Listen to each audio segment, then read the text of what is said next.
Mrs. Woods, your complaint is pretty distressing Yes, it is. because you claim that your son stole your bank card, That's correct. withdrew money. Yes. So I must assume that you've had some frustrations with him in the past to even suggest that he would do such a thing to you. And after thinking that he would do such a thing, sue him for the money. Right? Yes, ma'am. Especially since, according to this, you don't have any direct proof that he took the money. I have no direct proof, no eyewitness. Well, why don't you tell me why you believe he took this money first? I had the card on during the day on Christmas Eve.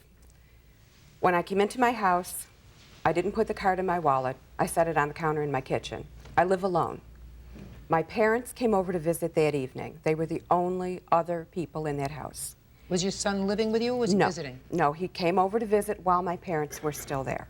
The area of the kitchen countertop where I put that card is right near my cordless phone. During the visit, Brian took the cordless phone and went to the back of my mobile home. He went into the bathroom, he said, to use the phone because it was too noisy out in the living room. Shortly after the conversation on the phone, Brian put on the new winter coat that my mom and dad and I had bought him for Christmas, and he left. My other daughter, Amy, and her son came over to visit after Brian had left. So the only people in my house all day long, up until the point the card disappeared, were my parents, Brian, and myself. Well, when did you first notice the card missing? I had gone into my purse looking for the card a few days later, but... So that your daughter did come over? Yes. Your daughter and who else? Her son. He's 2.5. Well, he didn't take the bank cards. But your daughter did come over? Yes, she did. And you didn't notice the bank card missing until after your daughter left? Right. It was several days later. Nobody else was in and out of your house between Christmas Day and the day that you finally discovered the bank card missing? No one else. How much money was withdrawn? $470. Now, where was the PIN number? That took me a little time to figure out how that all happened. But several weeks before Christmas Eve, Brian was over visiting, and my other daughter was there, and the little boy again. And Brian brought up in the conversation, I think when I get my income tax check, I'm going to open a checking account. He started the conversation about PIN numbers.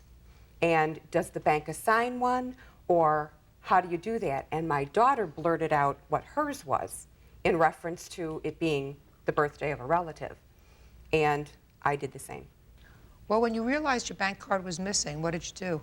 I thought I had left it in the house because my last memory of the bank card was setting it on that counter in the kitchen. So I went to the bank and cashed a check.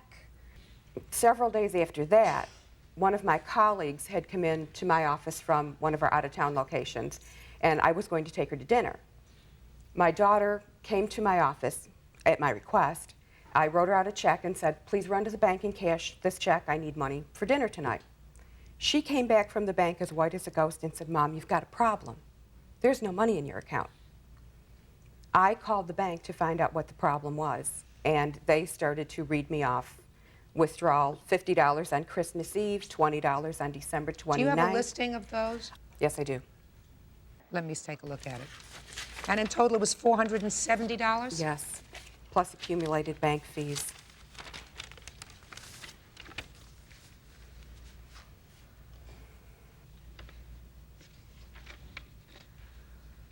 Brian,